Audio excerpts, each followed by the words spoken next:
이곳에서 처음 예배 드리는 것이라고 제가 알고 있거든요. 그래서 참 영광입니다. 예, 부족한 종이 또 말씀을 전하게 돼서 또 제가 또 사랑하고 아끼는 우리 강충민 목사님 교회에 와서 또 이 첫 예배를, 이 첫 장소에서 첫 예배를 드린다는 게 이게 참 이게 하나님께 영광인 것 같아요. 그런 기회를 주신 게 하나님께 감사드리고 잠깐 기도하고 시작을 하겠습니다.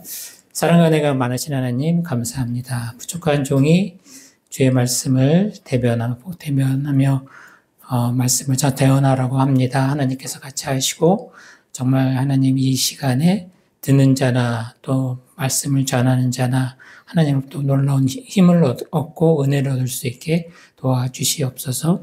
예수님 이름으로 기도드렸습니다. 아멘. 예, 지난주에 제가 상당히 좀 많은 일을 겪어갖고 심적으로도 그렇게 좋지는 않은데 그래도 여기 오니까 참 하나님이 이렇게 준비하셨구나 하는 생각을 합니다. 제가 컨디션이 별로 안 좋지만 그래도 제가 사실 오늘 말씀의 제목은 누가 주님과 동행하는가라는 제목이거든요.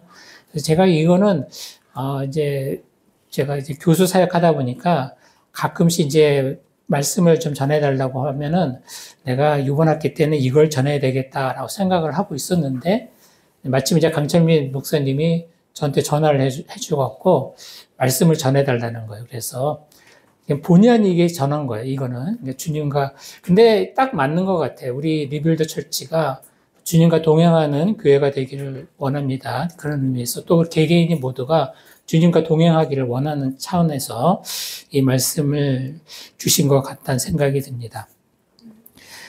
제가 몇 분 동안 해야 되나요? 거의 한 30분만 하면 되겠죠? 그래야 프리하게 할게요. 예, 근데 저는 길게 안 합니다. 예, 길게 하면은 강의 평가가 안 좋더라고요. 그래갖고, 길게 안 합니다. 예. 디모데후서를 읽었잖아요. 그죠? 디모데후서는 바울이 거의 순교 직전에, 죽기 직전에 마지막 유언하는 편지예요. 우리가 보면 디모데후서 1장 4절에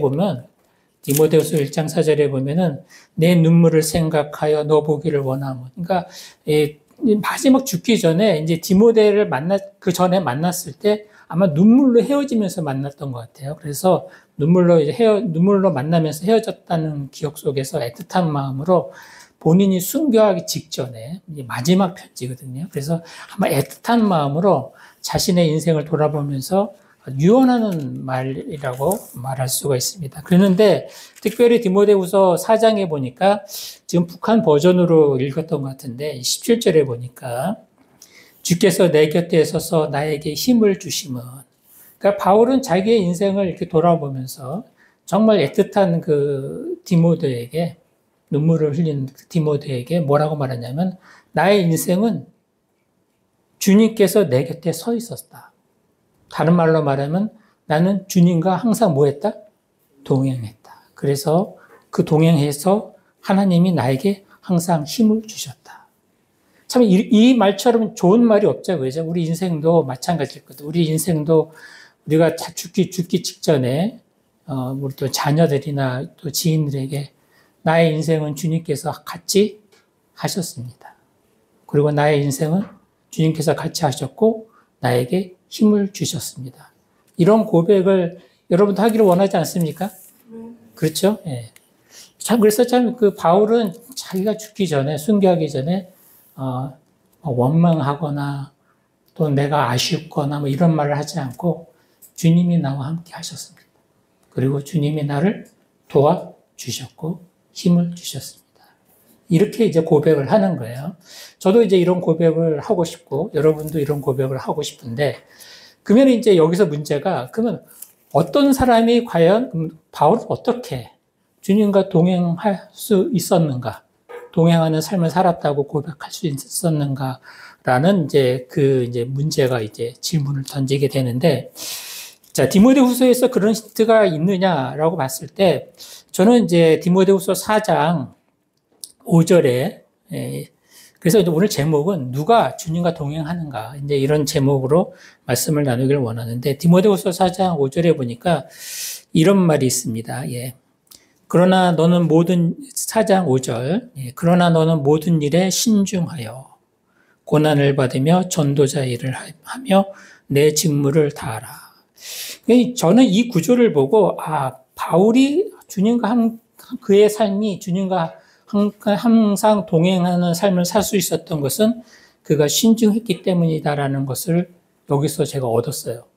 참 이게 이 구조 하나 가지고 이게 바울이 주님과 동행할 수 있었던 이유는 그가 신중한 사람이었기 때문이다라고 하는 결론을 도출한다는 게 좀 어불성설인 것 같지만 저는 구약 전공이거든요. 구약 학자 입장에서 봤을 때 이 구절은 굉장히 저희가 와닿았어요. 왜냐하면 구약에서도 이런 말이 있거든요. 구약에 보면은 구약에 어떤 말이 있냐면 미가서 6장 뭐 성경에 안 찾아도 됩니다. 예. 미가서 6장 8절에 보니까 이런 말이 있어요.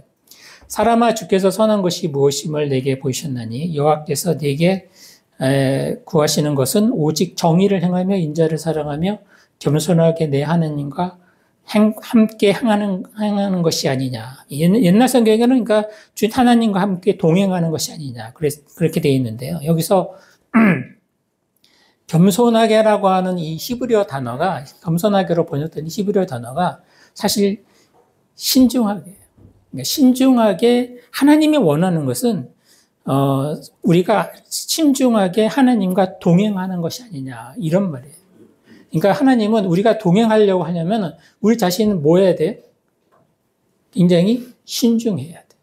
하나님과 우리가 그냥 주일날 예배 드리고 그냥 돌아가고 이러면서 하나님과 동행하는 게 아니에요. 하나님과 동행하려면 미가서 6장 8절에도 뭐라고 말했냐면 신중하게 하나님과 동행하는 것이 아니냐. 하나님이 원하는 것은 우리가 신중하게 동행하는 거죠. 근데 바울도 이거를 알았던 것 같아요. 그래서 바울은 자기가 주님과 함께 동행해서 살았다는 것을 고백하면서 너도 그렇게 살기 위해서는 신중해야 돼. 이라고 지금 디모데후서 4장에서 말을 하고 있는 거죠. 여러분 왜 주님과 동행하는 게 굉장히 중요하냐. 그거는 이제 우리가 창세기 17장에 보면은, 이런 말이 있습니다. 17장에 아브라함이 99세 때 여호와께서 아브라함에게 나타나서 그에게 이르시되 나는 전능한 하나님이라 너는 내 앞에서 행하여 완전하라. 여기서 행하여 완전하라는 말을 히브리 원문에 이렇게 해석해 보면은 너는 내 앞에서 끊임없이 행하라, 동행하라. 왜? 무엇을 위해서? 완전하기 위하여서. 그러니까 우리가 주님과 동행할 때 우리는 완전해지는 거예요. 우리가 뭐 도덕적으로, 윤리적으로 어떤 것을 행동할 때 완전해지는 게 아니라 하나님 보시기에 우리를 완전하게 보는 거는 우리가 하나님과 뭐 하느냐? 동행하느냐. 그러니까 동행하는 게 굉장히 중요해요. 여러분은 하나님과 동행하고 계세요? 이게 굉장히 중요한 거거든요. 하나님과 동행. 근데 여기서 보면 이제 그 히브리어를 읽어보면 완전하기 위하여 하나님과 끊임없이 동행하라라고 말을 하는 거거든요. 그러니까 참 동행하는 것은 우리가 하나님 보시고 완전해지기 위해서 우리가 꼭 필요한 건데 누가 그러면 하나님과 동행하느냐, 주님과 동행하느냐? 이 구약도 그렇고 신약도 그렇고 신중한 자가 결국은 주님과 동행한다는 거죠. 우리가 신중한 자가 돼야 돼. 신중한 자. 예. 우리 구약에서 신중하다라는 말을 들어본 적 있으세요? 신중하다. 그 사실 이제 구약에서 이 신중함에 대해서 가장 많이 말하는 책이 무슨 책이냐면 무슨 책인 줄 아세요? 네? 네, 여기 훌륭합니다. 예, 잠언이라고 얘기했네요. 예, 대단합니다. 예, 이 잠언이 참 어려운 책이죠. 잠을 읽다 보면 잠이 와요. 그래서 별로 좋은 책이 이게 사람들이 잘 안 읽는 책인데 이 한글 성경에는 이 신중하다라는 말을 번역을 잘 안 했어요. 그냥 슬기롭게, 지혜롭게 이렇게 했지만 영어는 프루던스라고 해갖고 분명하게 신중함에 대해서 얘기를 하고 있어요. 그래서 우리가 주님과 동행하기 위해서는 신중한 자가 되어야 되는데 신중함을 잘 설명한 게 잠언이고 잠언은 그 신중함을 여러 가지 단어로 표현했어요. 뭐 영리함, 그다음에 분별력, 뭐 통찰, 뭐 이런 여러 가지 단어로 해갖고 신중함을 설명을 하고 있는데 이 시간 그래서 짧게 그 잠언에서 말하는 신중함이 무엇이고 그런 신중함을 가진 사람들이 결국은 주님과 동행한다는 것을 한번 생각을 해보기로 하겠습니다. 어떻게 보면 잠언 강의일 수도 있고요. 예. 성경에서 가장 어려운 책이 레위기랑 잠언이라고 합니다. 레위기는 읽다 보면 위기가 오는 거죠. 레위기. 그리고 잠언은 잠이 온다고 그래서 잠언이라고 하는데 그래도 잠언에서 신중함이 무엇인가에 대해서 생각을 한번 해보겠습니다. 자, 이 잠언이 우리가 보면은 이제 일반적으로 이제 잠언의 신중함이라는 덕목을 알기 위해서는 잠언의 지혜 메커니즘을 알아야 되는데요. 잠언은 분명히 잠언 2장을 한번 볼게요. 자, 2장, 예. 자, 2장에 보면은, 자, 2장에 보면은 그런 말이 있어요. 예. 우리가 여호와를 경외하면은 지혜가 온다고요. 그죠? 그래서 여기 잠언에 보면은 우리 특별히 1장에 보면은 그런 말이 있잖아요. 여호와의 경외가 지혜의 뭐라고 그래요? 근본. 사실 지혜의 근본이라고 번역하는 것도 맞긴 맞지만 사실은 영어 성경어로 읽어보면은 the beginning of wisdom. 여호와를 경외할 때 지혜가 시작이 되는 거예요. 알겠죠? 여호와를 경외하는 게 지혜의 근본이다라고 하는 말은 사실은 여호와를 경외할 때 지혜가 시작이 돼요. 자, 그래서 잠언에 보면은 2장 5절과 6절에 보면은 여호와를 경외하를 깨달으며 하나님을 알게 되리니 대저 여호와는 지혜를 주신다. 여호와를 경외하면은 우리는 하나님이 여호와는 우리에게 지혜를 주세요. 그럼 그러면 지혜를 내가 얻었다는 걸 어떻게 하느냐? 그 잠언 2장 9절에 보면은 그런즉 내가 공의와 정의와 정직과 모든 선한 길을 깨달을 것이라고 그랬어요. 그러니까 여호와를 경외하면은 지혜를 얻게 되고 지혜는 우리로 하여금 뭘 깨닫게 하는데 뭐가 옳은 건지, 뭐가 공의로운 건지, 뭐가 정직한 건지, 그리고 뭐가 정의로운 건지를 깨닫게 한다는 거죠. 여러분 여호와를 경외하면 뭐가 의로운 건지, 뭐가 정직한 건지, 뭐가 공의로운 것을 깨닫는다는 거예요. 그러면은 그 정의, 이제 공의, 정의, 정직 이런 말이 있는데 히브리어로는 또 째데크라는 단어를 써요. 그래서 우리가 여호와를 경외하면은 뭐가 옳은 건지를 알게 되는 거예요, 사실은. 근데 그러면은 또 이런 질문을 하게 되죠. 잠언에서 그러면 옳은 것이라는 게 뭐냐? 옳고 그른 것의 기준이 뭐냐? 라고 했을 때 막연하죠, 그죠? 그게 율법일 수도 있겠고. 그러나 잠언은 그거를 얘기하지 않고 율법도 뒤에 잠언 25장 그 뒤로 가면은 28장 29장 거기에도 율법 얘기는 하긴 하지만 옳고 그름의 기준은 뭐냐면 정말 네가 정말 여호와를 경외해서 지혜를 얻게 되면은 옳은 것을 알게 되는데 그 옳은 것은 결국은 어떤 모습으로 나타나냐면 공동체를 세우는 모습으로 나타난다는 거예요. 깜짝 놀랐죠, 그죠? 공동체를 세우는. 그래서 잠언 11장 10절에 보니까 이런 말이 있어요. 의인이 형통하면 성읍이 즐거워한다. 의인은 의를 깨닫고 의를 실천하는 사람이겠죠. 그 의인이 형통하면 뭐가 즐거워한다고요? 성읍이 즐거워한다. 예.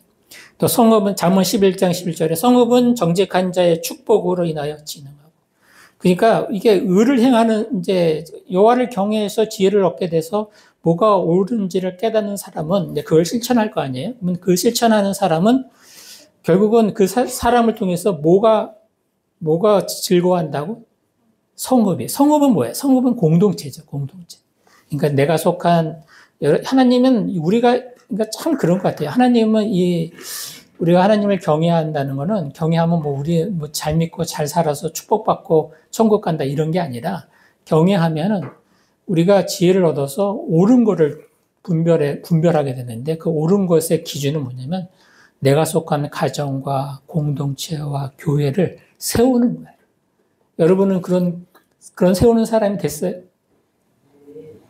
공동체가 굉장히 중요해요. 사실 그래서 이런 교회가 리빌드 처치의 이런 이론이 된다는 것도 굉장히 중요한 거예요. 자, 근데 이제 문제는 뭐냐면은 그래서 여호와를 경외해서 내가 지혜를 얻어갖고 옳은 것이 무엇인지 공동체를 세운다는 것은 깨닫게 되는 거죠. 여기 분명히 공의와 정의와 정직과 모든 선한 길을 깨달을 것이다. 그래서 공동체를 세우는 것을 게 좋다는 것을 이제 깨닫게 되는 거예요. 그러나 공동체를 세우는 것을 깨닫는 것과 그것을 공동체를 세우는 일을 실천하는 것은 또 틀리죠. 그죠? 여러분, 아는 것과 실천하는 것은 틀리죠. 그래서 하나님이 또 어떤 지혜를 주냐면 거기서 실천적인 지혜를 주시는데 그 공동체를 세울 수 있게끔 실천적인 지혜, 그게 바로 뭐냐면 신중함. 이해되셨어요? 그래서 여기 잠언 2장 11절에 잠언 2장 가지고 얘기하는 거예요. 근신이 너를 지키며 명철이 너를 보호한다. 여기서 근신이라고 번역된 히브리어는 신중함의 덕목이에요. 그러니까 일단은 공의와 정직과 그다음에 정의를 이제 깨달았어. 그러나 그것을 실천하는 건 또 다른 문제거든요. 그러기 위해서 하나님은 우리에게 뭘 준다? 근신인데 근신이 너무 어려운 단어죠. 이 근신이라는 단어는 히브리 말로 투시한데 이게 분별력이에요. 분별력. 그러니까 이제 공동체를 세우는 것을 알지만 그걸 실천하는 건 또 다른 문제죠.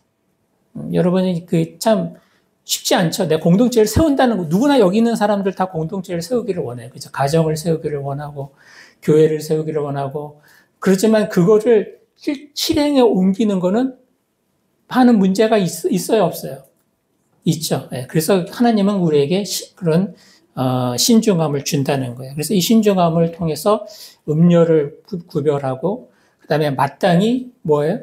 마땅히 베풀 자에게 베풀어주고 그런 이런 신중함을 갖게 되는 거죠. 그래서 잠언이 말하는 이 신중함이라는 것은 뭐냐면 결국은 여호와를 경외하여 내가 공동체를 세우는 일을 실천에 옮기는 사람, 이런 사람이 바로 신중한 사람이에요. 그러니까 결국은 뭐냐면 우리가 주님과 동행하는 사람은 어떤 사람이냐? 주님과 동행하는 사람은 어떤 사람이냐면 신중한 사람. 즉 신중하게 행동하는 사람인데 그 사람은 어떤 사람이냐? 하나님을 경외해서 뭐예요? 공동체를 세우려고 하는 사람. 우리가 하나님이 우리를 부르신 목적은 사실은 우리가 잘 먹고 잘 살고 복을 받아서 나중에 천국 가는 게 하나님이 부르시는 목적이 아니라 우리로 하여금 뭐 하려고? 공동체를 세우려고. 더 나아가 가정과 교회와 우리 지역사회와 또 어떤 의미에서는 하나님 나라라고 하는 커다란 공동체를 세우기 위해서 우리를 부르신 거예요. 그러니까 그런 사람만이 어떻게 주님과 뭐 할 수 있는 거예요? 동행할 수 있는 거죠. 이게 굉장히 중요한 거죠. 예.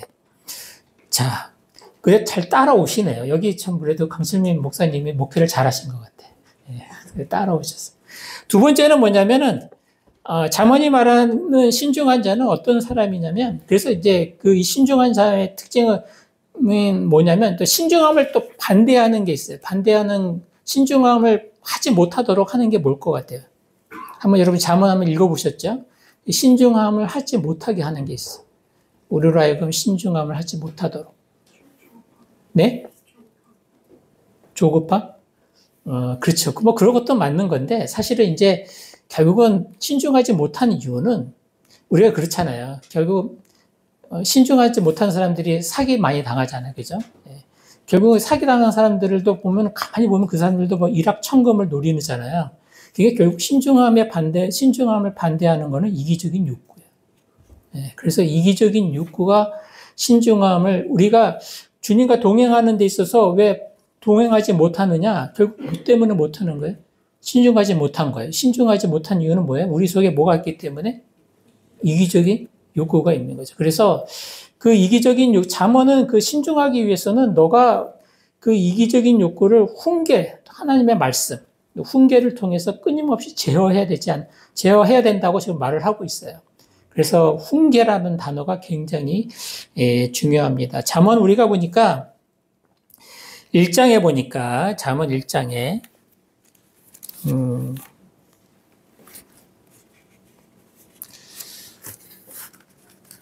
이게 그 강대상이 작아갖고 내가 예 그래도 좋습니다. 네. 나는 이거 준비하면서 이거 들을까 막 생각했는데 그래도 잘 듣네요. 감사합니다. 네. 잠언에 보면은 15장 5절에 보면 이런 말이 있어요. 아비의 훈계를 업신여기는 자는 미련한 자요, 경계를 받는 자는 슬기를 얻을 자니라. 이 경계를 받는 자라는 말이 훈계거든요. 그러니까 훈계로 이기적인 욕구를 제어하는 사람은 슬기를 얻을 자니라. 이 슬기라는 말이 영어로 프루던스. 그러니까 훈계를 통해서 이기적인 욕구를 제어해야지만이 신중한 자가 되는 거예요. 그런 사람만이 주님과 뭐 할 수 있어요? 동행할 수 있는 거죠. 우리가 잠언 1장 3절에 보면은 그 유명한 말이 있습니다. 잠언 1장 3절에 지혜롭게, 공의롭게, 정의롭게, 정직하게 행할 일에 대하여 훈계를 받게 하며 이렇게 돼 있어요. 예. 근데 여기서 지혜롭게라고 번역된 이 구절에서 잠언 1장 3절 다시 한번 읽어볼게요. 예. 자, 그 지혜롭게, 공의롭게, 정의롭게, 정직하게 행할 일에 대하여 훈계를 받게 하며 해서 지혜롭게 해당하는 히브리어는 신중함이라는 뜻이에요. 신중함의 뜻. 그러니까 사실 이 히브리어 1장 3절을 히브리어 원문으로 해석하면 이런 말이에요. 내가 잠언을 쓴 목적은 뭐냐?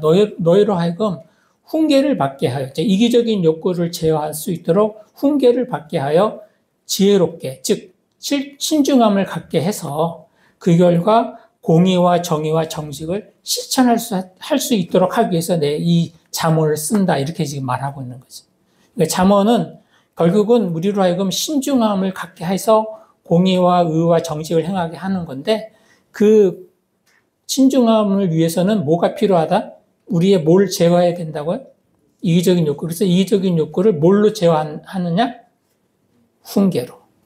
그래서 이게 잠언의 목적이에요. 잠언 1장 3절을 제대로 해석하는 책이 별로 없더라고요. 예. 근데 이제 이게 좀 주석에 보면은 그런 말이 있어요.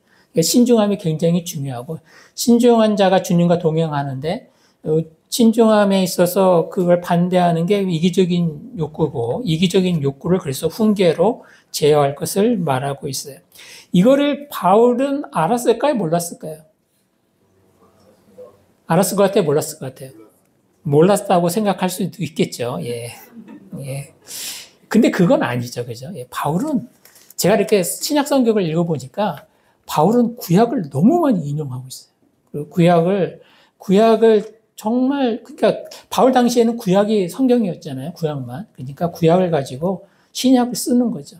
그래서 우리가 디모데후서를 막상 읽어보면은 신중하라고 말했을 때 이 바울도 이 신중함의 방해가 바로 이기적인 욕구라는 걸 알고, 여기 보면 디모데후서, 우리 이제 디모데후서잖아요. 디모데후서 2장 22절에 보니까 이런 말이 있어요. 또한 너는 청년의 정욕을 피하고 주를 깨끗한 마음으로 부르는 자들과 함께 의와 믿음과 사랑과 화평을 따르라.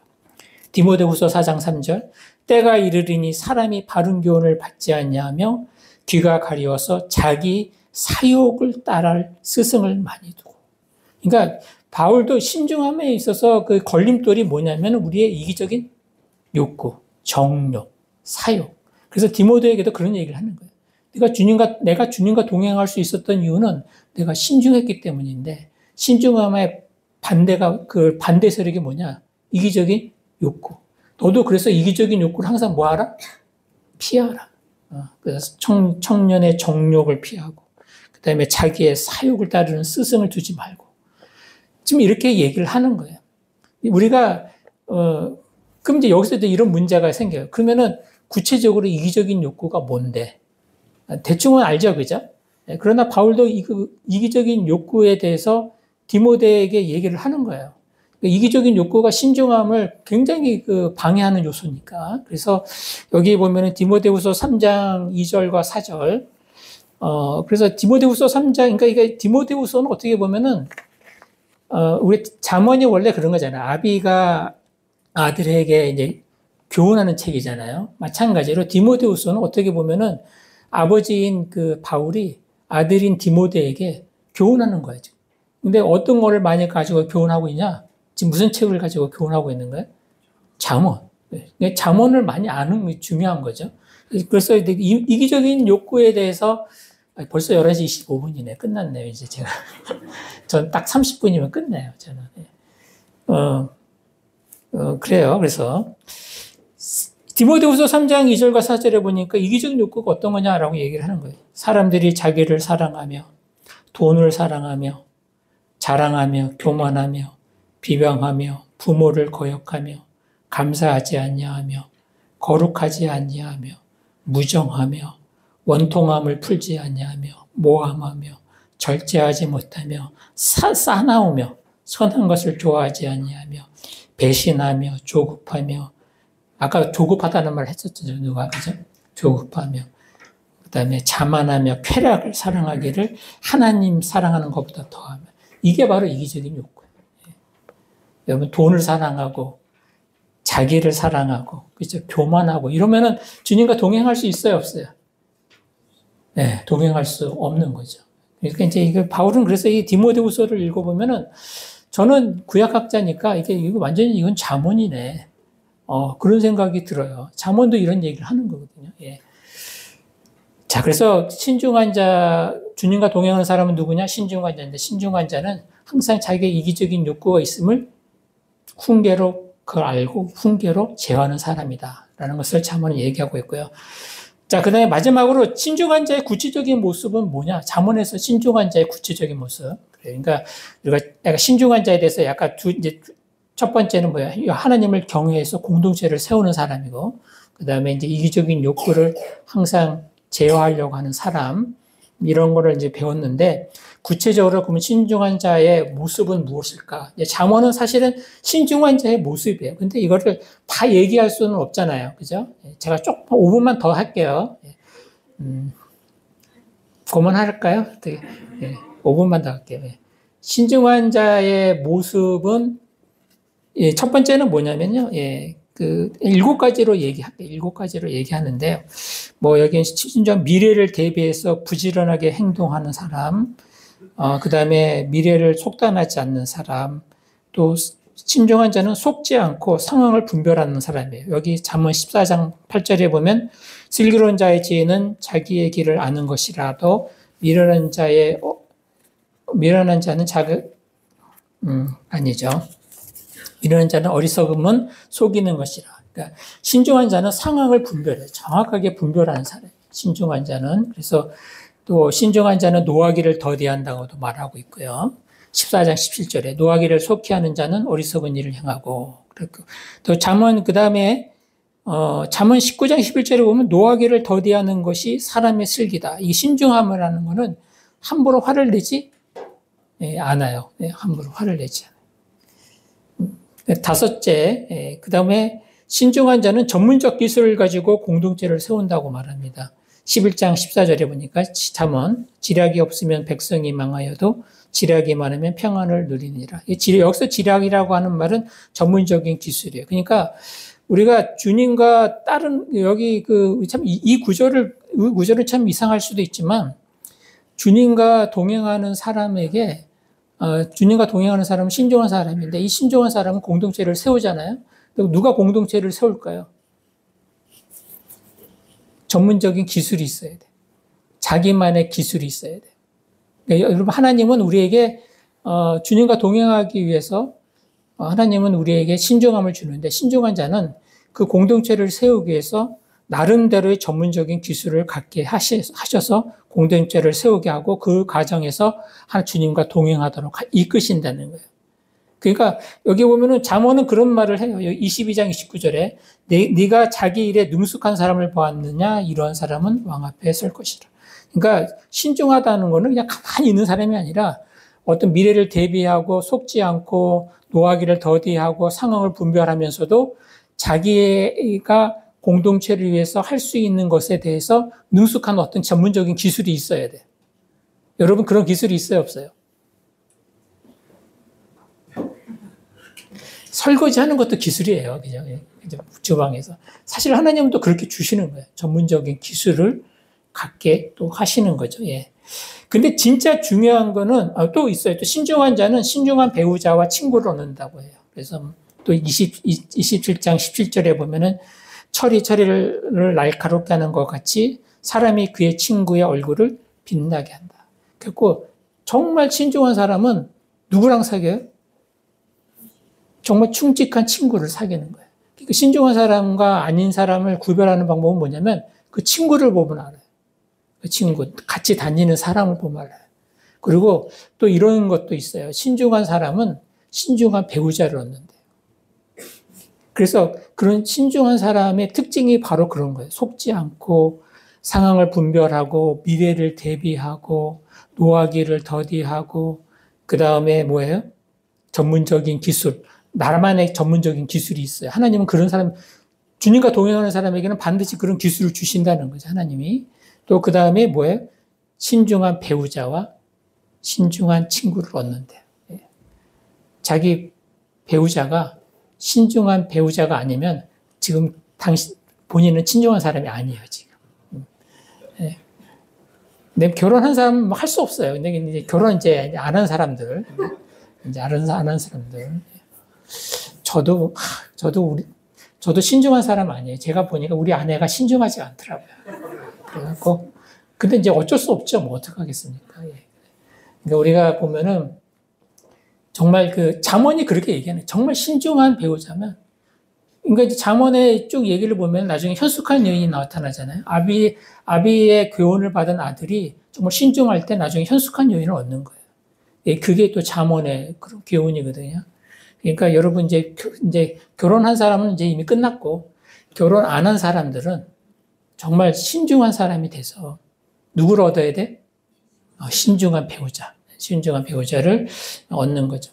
근데 이제 진짜 중요한 거는 이제 사실 잠언에서 진짜 중요한 것은 잠언 16장이에요. 16장인데 이 16장을 다 할 수는 없고요. 이 16장 가지고서도 사실을 설교할 수 있는데 1시간 설교할 수 있어요. 근데 잠언 16장 1절에 보면은 정말 신중한 사람은 누구의 계획을 추구할까요? 하나님의 계획을 추구할까요? 인간의 계획을 추구할까요? 하나님의 계획을 추구한다고 얘기를 합니다. 그래서 잠언 16장 1절에 마음의 경영은 사람에게 있어도 말의 응답은 여호와께로부터 나오느니라. 그러니까 하나님의 계획을 추구하는 거예요. 19장 21절에 사람의 마음에는 많은 계획이 있어도 오직 여호와의 뜻만이 완전히 서리라. 네, 여러분 누가 주님과 동행하는 사람일까요? 주님의 계획을 추구하는 사람. 인간의 계획을 추구하지 않고 주님의 계획을 추구하는 사람이 정말 신중한 사람이고 이런 사람이 주님과 동행하는 사람임을 볼 수가 있습니다. 결론을 내리겠습니다. 네, 11시 33분인데 한 2분만 더 하고 끝낼게요. 네. 누가 주님과 동행하느냐? 누가 주님과 동행할까요? 신중한 사람. 그냥 교회 왔다가 예배 드리고 헌금 내고 돌아가면 주님과 동행하는 거냐? 그게 아니에요. 정말 신중해야 돼요. 예. 신중한 사람은 속지 않아요. 그러니까 여러분 정말 그 마귀가 우리를 속일 수가 있죠. 사탄이요. 그죠? 사탄이 속이는 방법은 크게 두 가지예요. 그러니까 조금만 잘못하면 정죄시키고 너는 그렇기 때문에 구원 못 받아 이렇게 이것도 마귀가 속이는 거고 또 너가 구원받기 위해서는 뭘 더 열심히 뭘 해야 돼. 뭐 이렇게 또 우리로 하여금 공로주의적, 율법주의적 신앙생활을 하도록 만드는 것도 마귀의 속임이죠. 근데 정말 신중한 자가 돼야지만이 우리가 죄를 안 짓고 주님과 동행할 수 있어요. 예. 그러면 누가 신중한 자냐? 여호와를 경외해서 공동체를 세우는 사람. 그리고 자기의 이기적인 욕구를 훈계로 제어하는 사람. 그리고 하나님의 계획을 인간의 계획을 추구하지 않고 누구의 계획? 하나님의 계획을 추구하는 사람. 이런 사람이 신중한 사람이고 이런 사람이 주님과 온전히 동행하는 사람이어서 그가 하나님 보시기에 완전하게 되는 거예요. 그렇게 신중하게 주님과 동행했을 때 그 보상은 뭐냐? 여기 보니까 아까 우리 읽었죠? 그 디모데후서 4장, 거기 4장 17절이죠? 주께서 주님이 나와 함께 계셨기 때문에 나에게 뭘 주셨다고 그랬어요? 힘을 주셨죠. 그러니까 주님과 동행했을 때 주님은 우리에게 뭘 주시냐? 힘을 주시는 거예요. 그리고 디모데후서 4장 18절에 주께서 나를 모든 악한 일에서 건져내시고 또 그 천국에 들어가도록 구원하시리라. 주님과 동행할 때 주님은 우리에게 힘을 주시고 나의 모든 악한 일에서 나를 뭐 하신다? 우리를 건져주시고 천국에 들어가는 구원을 주신다라고 말을 합니다. 그런 축복을 드리는 저와 여러분이 되시길 바라고 또 리빌더 철치가 되기를 주의 이름으로 축원합니다. 기도하겠습니다. 사랑과 은혜가 많으신 하나님 아버지 감사합니다. 이 시간에 우리에게 누가 주님과 동행하는가라는 제목으로 말씀을 나눴습니다. 우리 모두가 주님 앞에서 신중한 자가 되게 해주시고 주님을 경외하며 공동체를 세우는 자가 되게 하시고 이기적인 욕구를 제어하고 주님의 계획을 추구하는 자가 돼서 주님으로부터 놀라운 한량없는 은혜와 축복과 힘과 구원을 얻는 저희들 되게 하여 주시옵소서. 예수님 이름으로 기도드렸습니다. 아멘.